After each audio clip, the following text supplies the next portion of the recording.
Let's train. All right. Key to the practice. Safety, comfort, focus. So that's what we develop every single day. Safety, comfort, focus, and it's all intended to take out into the world. That's the piece. That's the piece that we've got to kind of be mindful of. This isn't about relaxation. It isn't about transcendence. Those things can happen. Those, you evolve yourself over and over and over again. But ultimately, we're aiming on bringing the best version of ourselves into the world more often than not. So it's a very personal practice. This is what you can do for yourself. Excuse me. So, as you're getting yourself set up to practice, as you're getting yourself comfortable, getting things settled, ask yourself, what is guiding me to a place of safety? What is guiding me to a place of security? What are the cues that I'm following? So for me, the reason why I practice in the morning is because my family's asleep. I'm not worried about my physical safety. There's no threat to worry about. What I am kind of attuned to is interruption by my family. So by practicing in the morning, I account for that. I don't have to worry about them waking up. I don't have to worry about them needing me for something, et cetera, et cetera. So that's part of what cues me for safety. What cues me for comfort is how I sit, what feels best today. So I follow what's going on with my legs, I follow what's going on with my lower back, and then I kind of go up my spine looking for comfort. So what cues you to comfort? Focus, focus, focus. Breath, breath, breath. When we get to the third bell is all about becoming singly focused on the breath. So we go from wide focus out in the world, internal focus, to just focusing on the breath. That's concentration. That's single-minded focus. And then after that, we look at the rest of we look at whatever we're studying, and then we kind of blend it into how we're going to go into our day. So, get yourself squared away. A little weather change action, that's why I'm a little bit stuffy.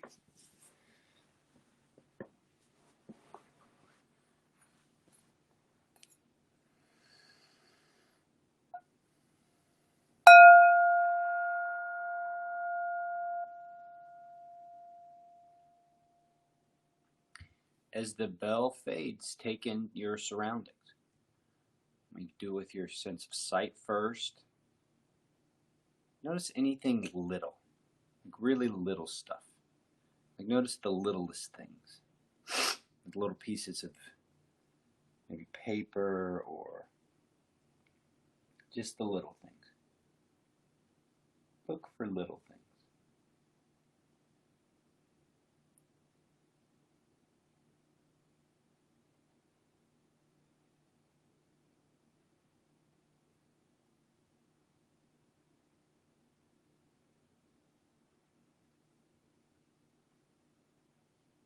Close your eyes if you feel comfortable. Listen for all the sounds you can hear.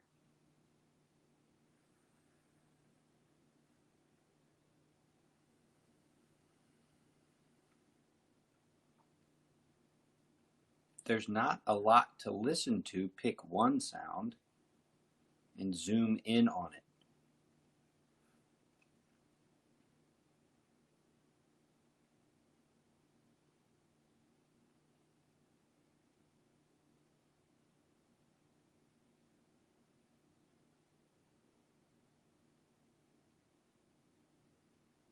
Visualize yourself in a circle, a big circle, and now position wherever you hear sound within that circle. So set a perimeter and have that sound that you hear placed as a part of that perimeter. So you kind of visualize yourself, you visualize what's around you, you position where you hear sound inside that perimeter. So you have a clear understanding of where the sound is. Now, if it's a stable sound, you don't have to worry about it moving. So you can just kind of position it where it is in relation to you distance-wise, and then you just let it go. It doesn't have any kind of safety input or concern, or there's no need to address it. With sight and sound squared away, go into touch. So notice what your body is giving you by touch. So there's the touch of breeze or temperature, touch of clothing or fabric or blanket.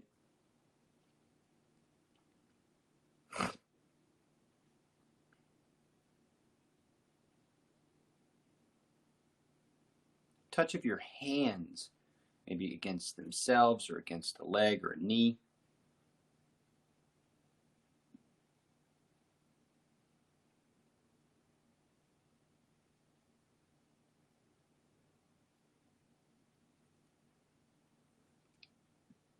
Now move in further, smell and taste. Smell and taste.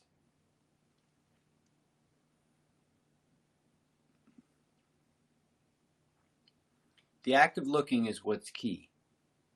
It's a systematic approach to cultivating an awareness of the external world, and from that cultivation, a clear indicator that it's okay to armor down and go a little bit deeper into the body. It's not, you're not you're not playing make-believe. You're not, hoping.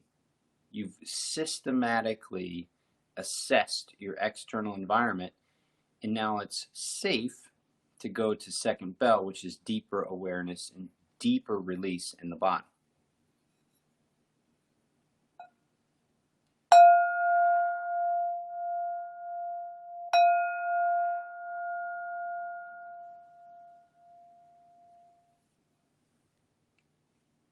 Deeper into the body we go, starting with what's right beneath us, establishing our ground. Okay, so we've checked the world around us. Now we're going to check the world right under us, and then the world within us. So right beneath you, what's your ground, and what signals your ground is stable? Are you, imagine sitting on something that was unstable. Now you're sitting on something that is stable. How can you tell?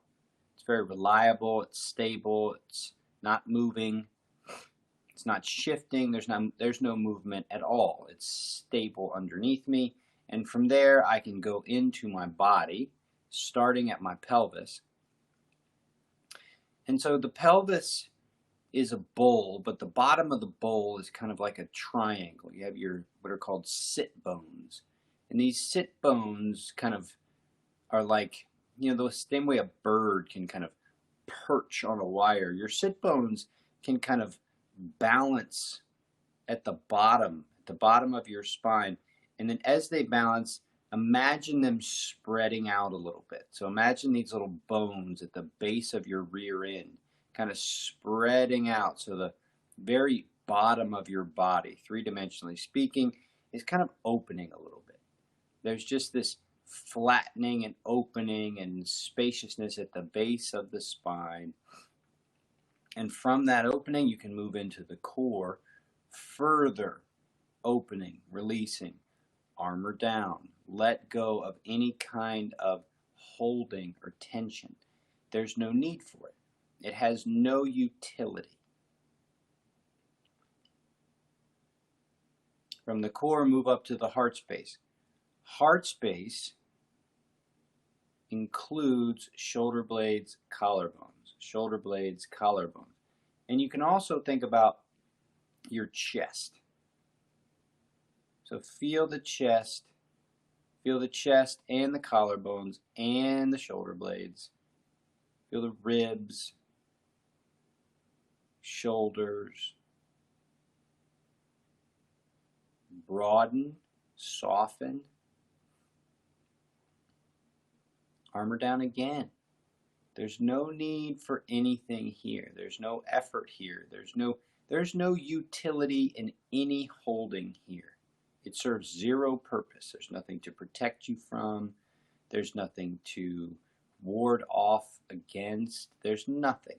So you can completely armor down the heart space.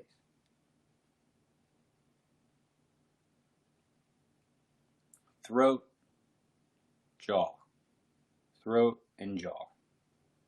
Imagine your throat getting wider. Imagine the inside of your throat opening, opening, opening. And then as you imagine your throat opening, opening, opening, feel the air that's moving up and down as you breathe. Don't focus on your breath yet. Just feel the air that's moving up and down as you breathe.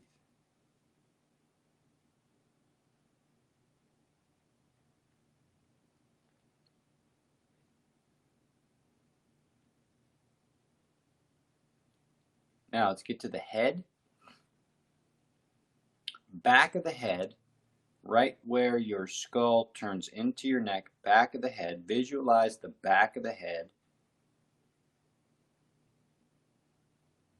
Now imagine the back of the neck, right at the base of the skull, the back of the neck widening.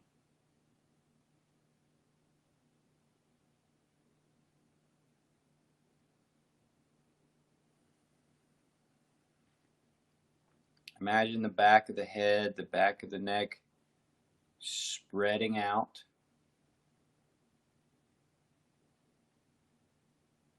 Now get to the jaw, soften the jaw. Any muscles in the face? What about the chin? Soften chin. Release the muscles of the mouth. Soften the muscles of the cheeks, eyes, forehead.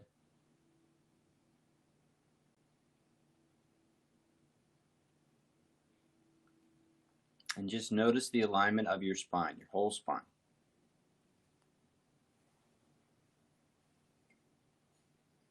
Comes third bell.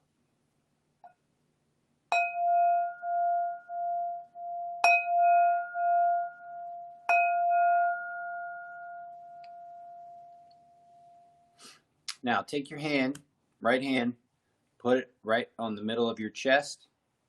Take a breath in.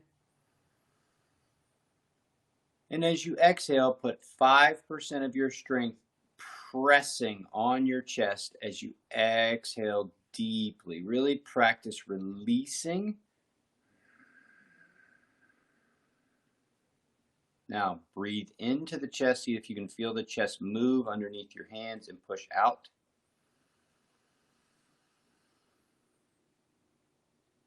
Exhale, press into the chest with the hand and release. Everything releases underneath. Exhale, exhale, exhale, exhale. Pressure, pressure, pressure on the chest. And inhale, let that pressure go.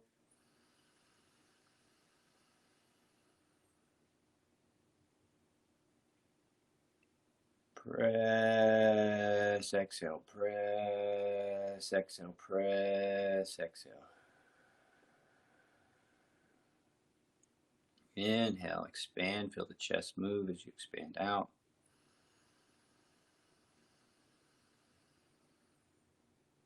Press, exhale, yield, breathe, feel the chest kind of settle, press in as you exhale. Yield, armor down, breathe in.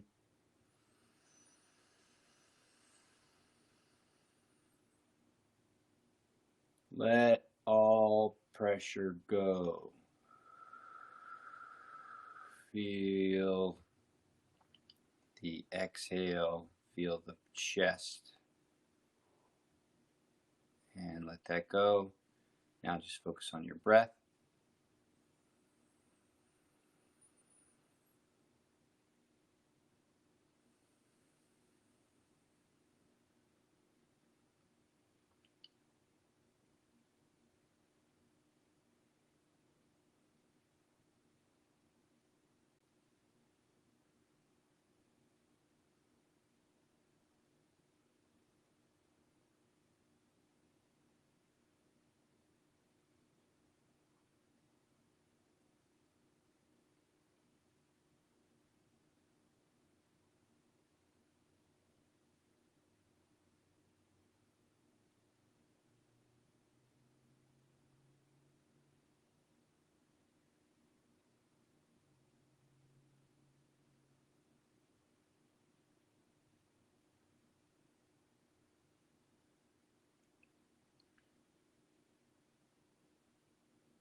Okay.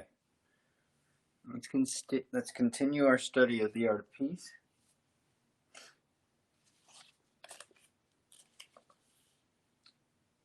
The 27th stanza of the art of peace. So yesterday we talked about the kind of the foundations of kind of great virtues, and we gave examples. So there's bravery, wisdom, love, and friendship, symbolized by fire, heaven, earth, and water. And so that's the foundation of the practice. You want to maintain a mindset of those things, and the way you study those things is by studying their expressions in nature. Like, that's very fundamental to the art of peace, is to see nature as an example of the type of foundations that you can bring to your own practice. And you can study the characteristics of nature to see the characteristics of what you should be thinking about. So the essence of this is 27. The essence of the art of peace is to cleanse yourself of maliciousness, get in tune with your environment, and to clear your path of all obstacles and barriers. So to cleanse yourself of maliciousness is this notion that you have to, destroy or take in order to be happy, that someone else's loss is your gain, that you know what's best and other people don't. If they don't listen to you, then you have to destroy them. There's a taking quality to it. There's a I know what's best, hubris. That's maliciousness. And get in tune with your environment. I mean, that's exactly what we do with the 4 bells. That's exactly what first and second bell are all about, is to recognize what's going on, get in tune with it, and be open. Be open and flexible and fluid. And then the barriers, the obstacles, so much of that has to do with recognizing the obstacles in the first place. There's so many times that I have not seen the barriers that are in front of me, not even perceived them. But as I have begun to perceive them, they no longer represented the impediment that they did. So there's very much tied to this notion of seeing it, identifying it, letting it go. So it's very, very tied to that. So that's what we're practicing every morning with the mindfulness, is so much of just what it is to armor down. Let that stuff go. You don't need it. It's not necessary. So here's another interpretation. Your plan is of very little value. Frame the moment with your fullest attention, a ready and relaxed body, and an open heart. So a big part of our maliciousness, a big part of our barriers, a big part of our holding are all tied to our identity. And our identity has, presets that have to be this or have to be that. And the more we can identify those things, let them go and get in tune with nature, the more we can recognize that our skill sets have a lot more to do with the blending with the moment than anticipation and prediction and analysis, or anticipation and prediction of the future and analysis and interpretation of the past. To be identified with your identity is actually quite vulnerable. It's a very vulnerable position, because if aspects of that identity aren't met, then the identity begins to kind of falter and need reinforcement. And if the identity needs reinforcement, then the identity itself isn't solid. It's built off of kind of an imagination than it is off of something grounded in actual reality that you can kind of participate with. So that's the study for today. That's the practice today. I'll put this up. This will be up everywhere. So yeah, I encourage you to reach out and share your thoughts on stanzas. I'm going to try to get these up online a little bit more, kind of more explanation. It's really a study, it's a study of the inner world. It's a study of the practice of mindfulness. It's a study of how to be a better person. So thanks for studying with me. All right, over down. I'll see you later.